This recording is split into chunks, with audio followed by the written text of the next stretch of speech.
Good morning students, welcome to you again in geometry session. So we had already studied in our previous session, that is the origin of the geometry, meaning of the geometry and some basic concept in geometry. In basic concepts we had already studied about the point, line and plane. These are the main three basic concepts in a geometry, and these three concepts is as a base of Euclidean geometry. I told you that, and we know that we say the Euclid as a father of geometry. But आज का जो session है यहाँ हम geometry के बारे में और ज़्यादा जानकारी लेंगे. So first of all I would like to explain what is the postulates और axioms. Remember that this both words are in the same sense. It means they are the synonyms of each other, postulate और axioms. But before starting the session we are going to learn about what is the postulate and axioms and which are the 5 major postulates stated by the Euclid. So now we are going to start our today's session, but once again I want to revise what we had studied in the earlier session. So we know that point is a smallest dot that can be made on the flat surface with the help of any pen or pencil like this. For example, this is point P, this is point A, like this sharp pen or pencil. Using sharp pen or pencil we can make a dot on the flat surface, that is called point. So we know that point is a dimensionless figure in the geometry, as well as it is the smallest part of the substance used in the geometry. After that we had studied about a line. So we know that line is a collection of points in a straight path which can be extended infinitely in the both of the directions, and the infinity of the line shows these two arrows in the both end of the lines. It means this is a terminated line, but it can be produced infinitely. Okay, this one is the second basic concept that we had studied in earlier class, earlier session. Okay, अब third, that is a plane. We know that plane is also a collection of points, and it is a flat and smooth surface which can be extended infinitely in the all of the directions. But I told you that that is a convention to use quadrilateral to show the plane.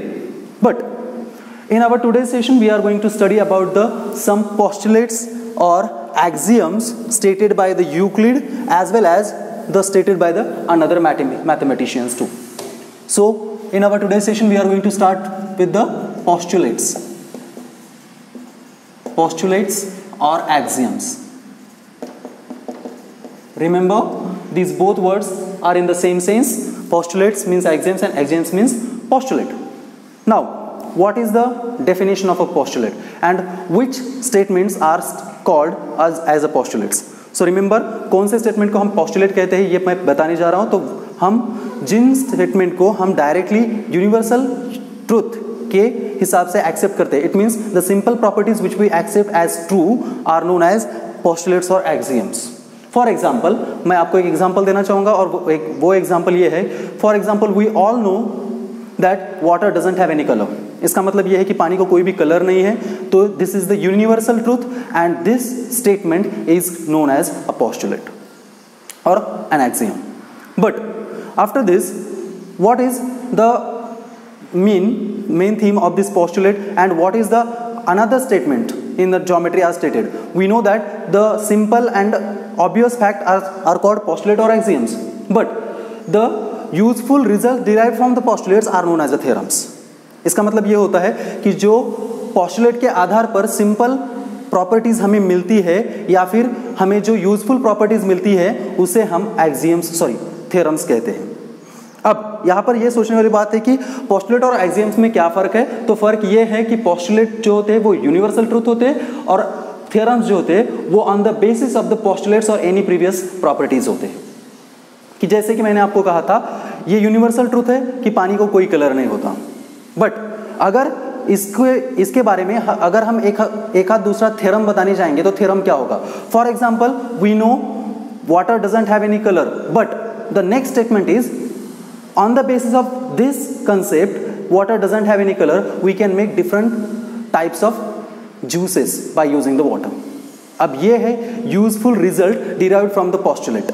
अब ये useful result जो है, जो कि postulate से derive होता है, उसे हम theorem कहते हैं. इसका मतलब ये है कि for example हम एक activity करते हैं कि suppose I told you that take 3 glass transparent glass and take up water in all 3 glasses.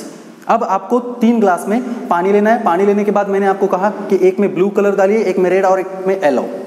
अब ये ऐसा तो नहीं होगा कि जिसमें ब्लू कलर डाला है उसका रेड कलर हो गया होगा, जिसमें रेड डाला है उसका येलो हो गया होगा, नहीं, जो कलर हमने जिस ग्लास में डाला है उसी कलर का पानी हमें दिखने लगता है। इसका मतलब ये होता है कि जो हमारा यूनिवर्सल ट्रूथ होता है वो एकदम करेक्ट है कि पानी को कोई कलर नहीं होता। इसकी वजह से हम पानी में जो भी कलर ऐड करते हैं उस कलर का पानी हमें दिखाई देता है। ये है useful result. So this is called axiom, sorry theorem, this is called theorem. So simply we can say that postulate are the universal truths, they need not to be proved again and again। postulates को हमें prove करने की जरूरत नहीं होती, उन्हें हम बार बार prove करते नहीं है, उससे एज इट इज एक्सेप्ट कर लिया होता है, उसे हम postulates और axioms कहते हैं। ओके, सो ये हो गया postulates के बारे में। बट नाउ हमें और जानकारी लेनी है कि वो कौन से 5 postulate है जो यूक्लिड द्वारा बताए गए हैं। It means Euclid stated 5 postulates, they are the main pillars of the Euclidean geometry. So now one by one we are going to study about the 5 postulates of Euclid, and out of the 5 postulates the first one is, that is first postulate, और हमारा पहला postulate है infinite lines passing through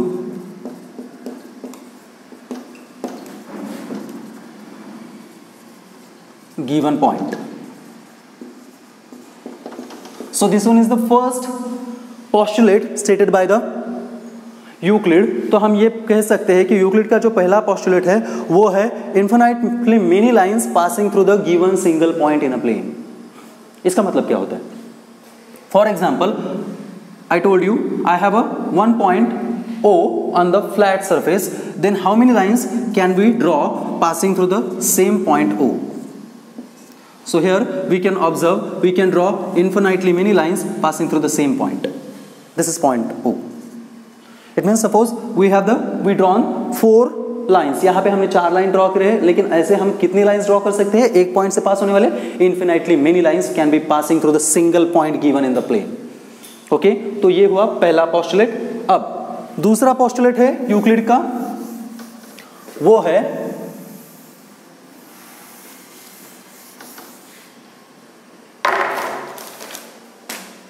second postulate जो होगा a circle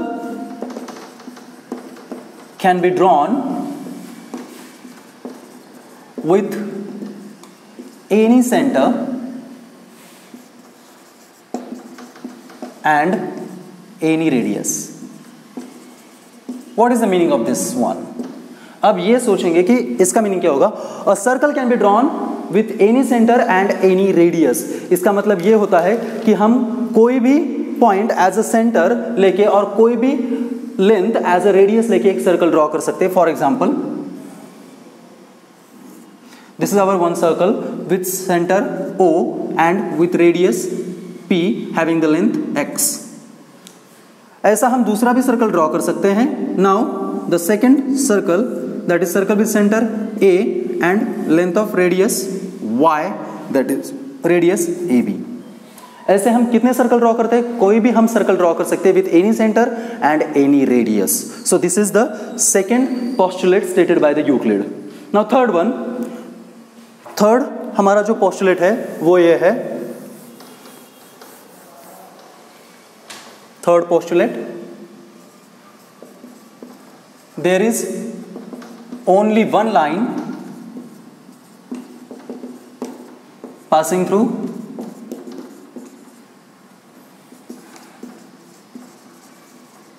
two distinct points।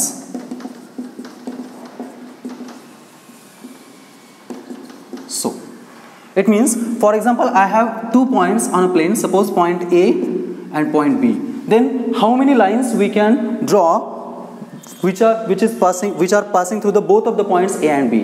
हमें ये सोचना है कि A एंड B से इंडिविजुअल लाइंस पास नहीं करने हैं, यहाँ पे हमें A और B में से कितनी लाइंस, दोनों पॉइंट को कंटेन करने वाली हम कितनी लाइंस पास कर सकते हैं। तो यहाँ पे हमारा आंसर होगा there is exactly one line.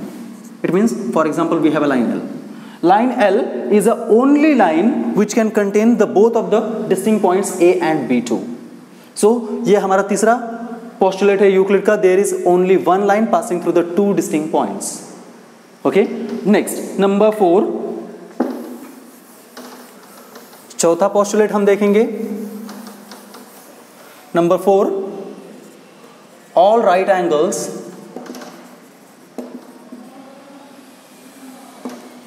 Are equal. All right angles are equal.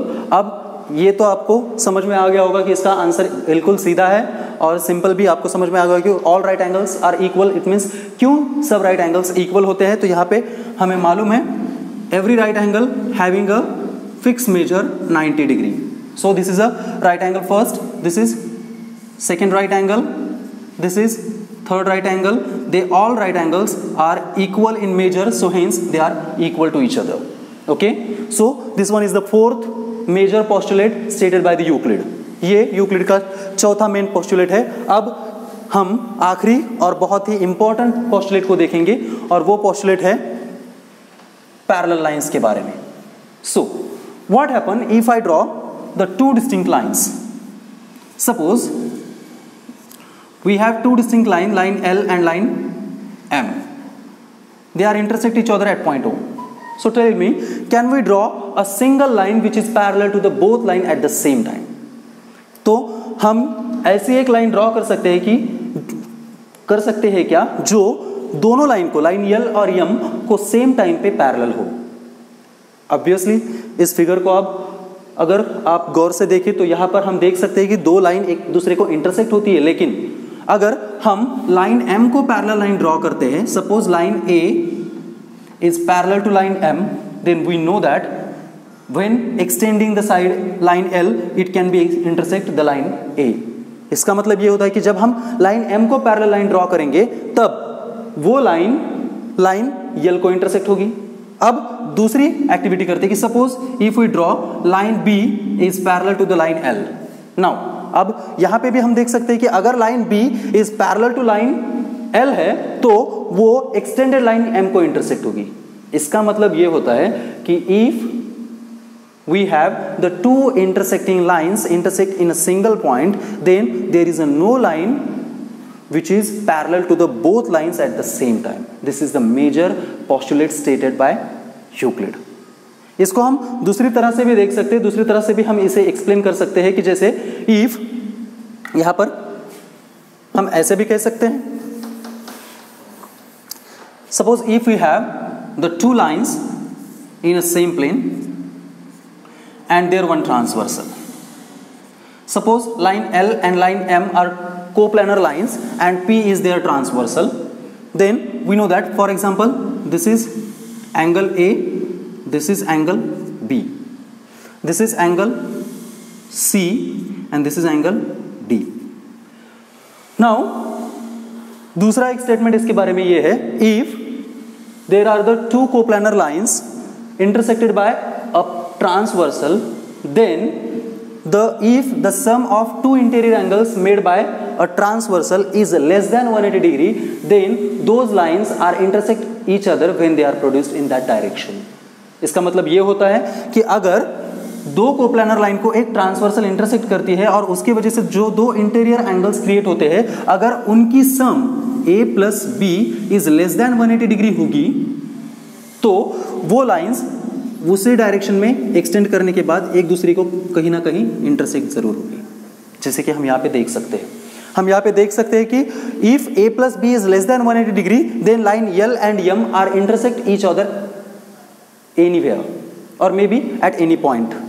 But what happened in the another direction? Here angle C and angle D is the one another pair of interior angles.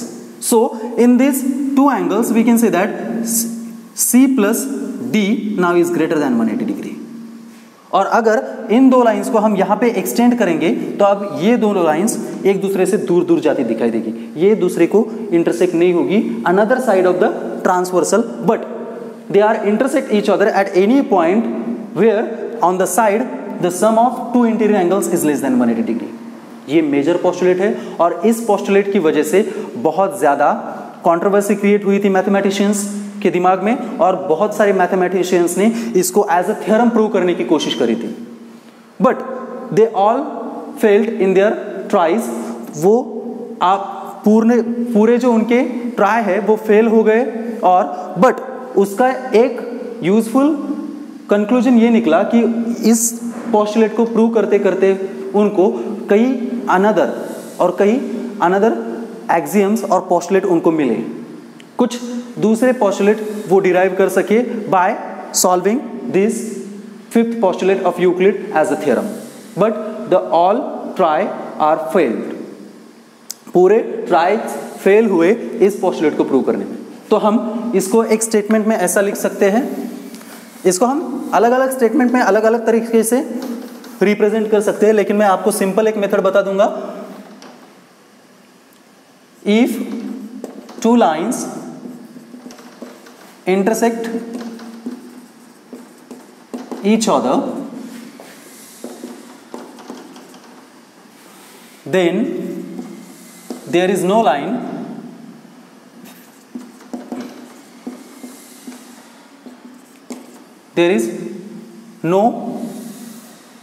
single line parallel to both lines at the same time। इसकी figure भी मैंने आपको बता दी थी कि suppose आपके पास दो intersecting lines है, लाइन L और लाइन M, तो अगर लाइन M को पैरेलल लाइन ड्रॉ की जाती है लाइन A, तो वो लाइन L को एक्सटेंड करने के बाद कहीं तो भी इंटरसेक्ट होगी, और अगर हम लाइन L को पैरेलल लाइन ड्रॉ करेंगे सपोज लाइन B, तो वो एक्सटेंडेड लाइन M को कहीं ना कहीं इंटरसेक्ट जरूर होगी। तो ये है फिफ्थ पोस्टुलेट ऑफ यूक्लिड, इसको हम डिफरेंट स्टेटमेंट में भी रिप्रेजेंट कर सकते हैं, लेकिन ये एक सिंपल तरीका है इसको रिप्रेजेंट करने का कि अगर दो लाइंस इंटरसेक्टिंग लाइंस है तो उनको एक ही line at the same time parallel नहीं ड्रॉ कर सकते। तो ये हुए fifth major postulate stated by the Euclid. अब हम देखेंगे कि यूक्लिड का जो ये पांचवा पोस्टुलेट है, वो पांचवा postulate as a theorem prove करने की कोशिशों में कुछ अनदर एक्सियम्स हमको मिले हैं, वो एक्सियम्स क्या है। So here we are going to study about some another axioms.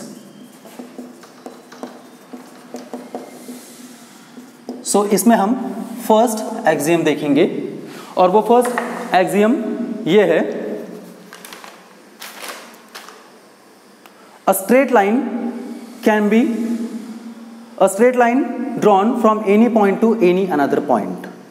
तो हम ये कह सकते हैं कि कोई भी एक पॉइंट से दूसरी पॉइंट तक एक स्ट्रेट लाइन ड्रॉ कर सकते हैं। इसका मतलब for example we have the two points P and Q, so here a straight line can be drawn from any one point to any another point. ये है पहला एक्सियम जो कुछ अनदर मैथमेटिशियंस ने प्रूव किया था या फिर उसको खोजा था। दूसरा है, यहां पे मैं लिखता हूं statement, a straight line can be drawn from any point to any other point। This is the first axiom। Next axiom, second one, second axiom हम देखेंगे, वो है a terminated line can be produced infinitely। It means a terminated line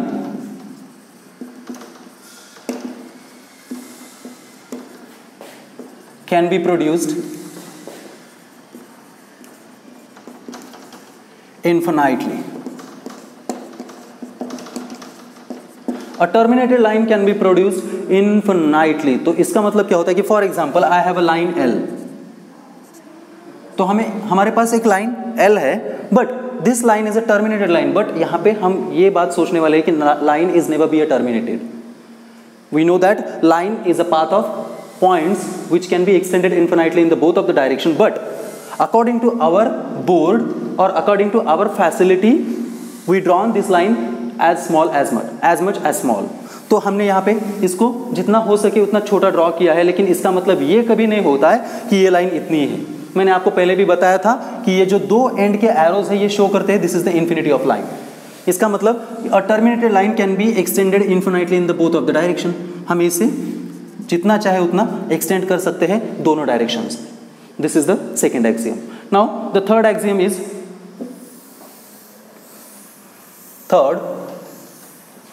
when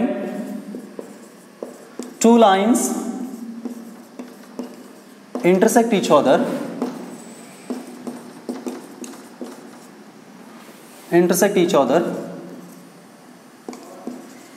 then their intersection is exactly one point.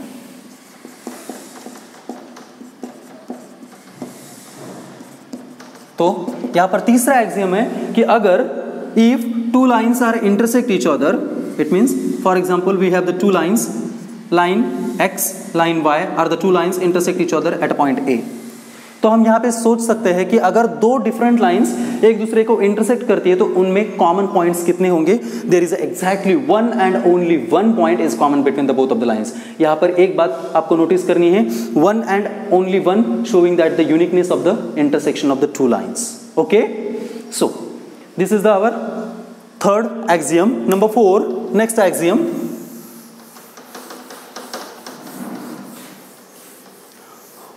Number 4, there exists a plane passing through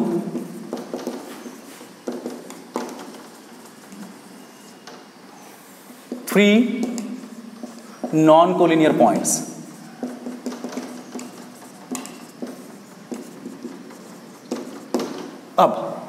अब हमको ये देखना है कि जो फोर्थ एक्सियम है वो है there exist a plane passing through the three non collinear points. It means, इसका मतलब ये होता है कि तीन नॉन कोलिनियर पॉइंट्स के बीच में से एक प्लेन पास होता है. इसका मतलब ये है कि तीन नॉन कोलिनियर पॉइंट्स से एक प्लेन बनता है. तो प्लेन मतलब आपको मालूम है a flat and smooth surface which can be extended infinitely. Okay, it means for example point A, point B and point C are the three non-collinear points. Then plane H is passing through the all three points. Plane H passing through the all three points, it means if we join the all three points together, then we get a one closed figure that is a triangular. And I told you that triangle is also be a plane. But it is convention to use a quadrilateral for showing a plane.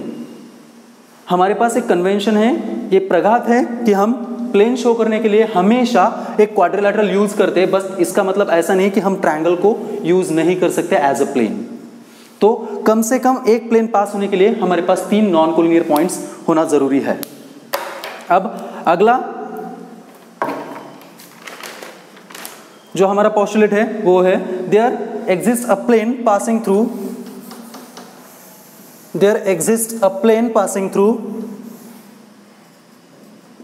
there exists a plane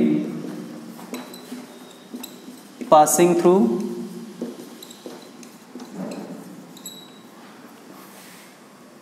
a line and a point not on the line.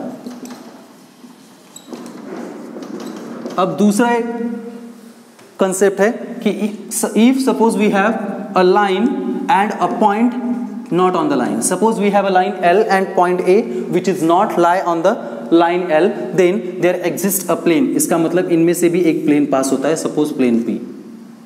तो इसका मतलब क्या होता है, मैंने पहले ही exam में आपको बताया था कि at least 3 minimum non collinear points की हमें जरूरत होती है एक प्लेन पास करने के लिए.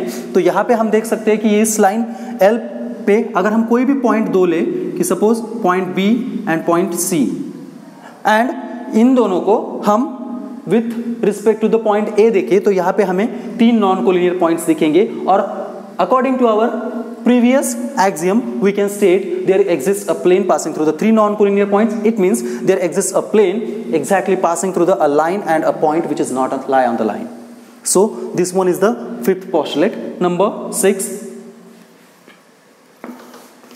छठा जो पोस्टुलेट है वो है सेम अगेन पोस्टुलेट के प्लेन के बारे में. there exists a plane passing through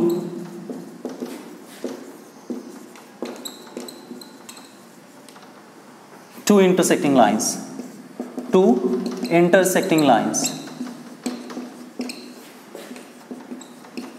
अब यहाँ पे हमें और देखना है कि suppose we have two intersecting lines are there. Suppose line L and line M are the two intersecting lines at point O. So there exists a plane passing through the two intersecting lines. इसका मतलब हम फिर से एक बार axiom number 4 को concentrate करना है. 4 में मैंने बताया था आपको कि हमें मिनिमम 3 नॉन कोलिनियर पॉइंट्स की आवश्यकता होती है एक प्लेन पास करने के लिए. और यहाँ पे भी हम देख सकते हैं if two lines are intersect each other then there exists a plane, suppose plane H. ऐसा क्यों? यहाँ पे एक सोचने वाली बात है. ऐसा क्यों? क्योंकि मैंने आपको अगर बताया कि यहाँ पे हम लाइन L और लाइन M के दो पॉइंट्स कंसिडर कर रहे हैं. Suppose point A, point B, point C and point D. अगर हमने ये 4 पॉइंट कंसिडर कर ले तो यहाँ पे हमें 4 नॉन कोलिनियर पॉइंट्स मिलते हैं. 4 नॉन कोलिनियर पॉइंट्स, और by joining the 4 non collinear points we get a plane. तो इसका मतलब ये होता है कि अगर 2 लाइन एक दूसरे को इंटरसेक्ट करती है तो वो भी एक प्लेन में होती है या फिर उनमें से एक प्लेन हम पास कर सकते हैं. So this one is the 6th axiom. Next 7th one. अब यहां पे आपको थोड़ा फोकस करना है, ये इंपॉर्टेंट एक्सियम है आपके लिए. Number 7, when two planes are intersect each other then their intersection is a line. तो इसका मतलब क्या होगा? पहले हम स्टेटमेंट लिखते हैं. If two planes intersect each other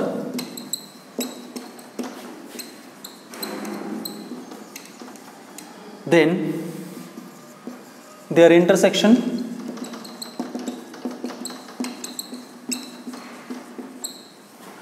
is a line. इसका मतलब क्या होता है? ये हम एक अकॉर्डिंग टू एक फिगर देखेंगे. For example we have the 2 planes which are intersecting each other.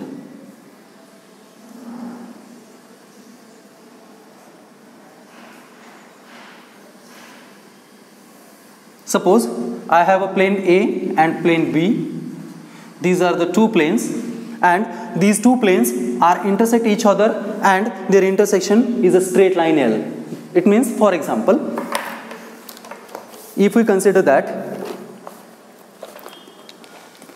this is your notebook, suppose this one is a one plane and this one is another plane. अब ये 2 plane एक दूसरे को यहाँ पे intersect होते हैं, जो यहाँ पे मिड रिब है, इसे हम इनका इंटरसेक्शन कह सकते हैं. या फिर आपकी जो 2 वॉल्स है उन वॉल्स के बीच में जो एंगल है वो एंगल क्या होगा? The intersection of the 2 different planes. इसका मतलब जब 2 प्लेन एक दूसरे को इंटरसेक्ट होते हैं तो उनका इंटरसेक्शन एक पूरी लाइन होती है, और जब 2 लाइंस एक दूसरे को इंटरसेक्ट करती है तब उनका जो इंटरसेक्शन है वो एग्जैक्टली एक पॉइंट होता है. तो यहाँ पे आपको समझ में आ गया होगा. when the 2 planes are intersect each other then their intersection is exactly one line, and when the 2 lines are intersect each other then their intersection is exactly one point. Understood? Next axiom, that is, if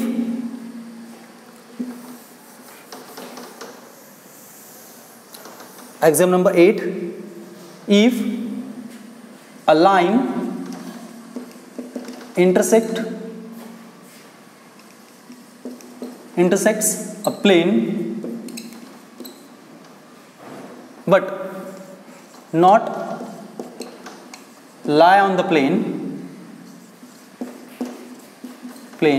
then their intersection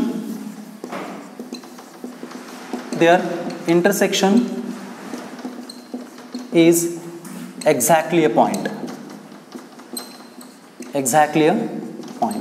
अब इसका मतलब क्या होगा? If we have a line and a plane, but line intersecting a plane such that line is not lie on that plane. हम ये बात एक activity से प्रूव करेंगे. For example, I have a plain paper and suppose I have a line as a pen as a line. Suppose मैंने आपको ये कहा कि ये एक प्लेन है और ये एक लाइन है कि जो इस प्लेन पे नहीं है, it means it is not lie on this plane, जो लाइन इस प्लेन को आर पार भेज देती है, फॉर एग्जाम्पल लाइक दिस। अब हम यहाँ पे सोच सकते हैं कि प्लेन और पेन में एक रिलेशन है, पेन प्लेन के आर पार जाती हुई दिख रही है, और इसका मतलब ये होता है कि ये पेन इस प्लेन पे लाई नहीं हुई है। It means if a line intersecting a plane which is not lie on that plane, then their intersection exactly a point। यहाँ पे हम देख सकते हैं कि यहाँ पे एक लाइन और एक प्लेन का जो इंटरसेक्शन होगा वो एक होल होगा बस। Okay, then this is the our 8th axiom। Now next one, 9th one,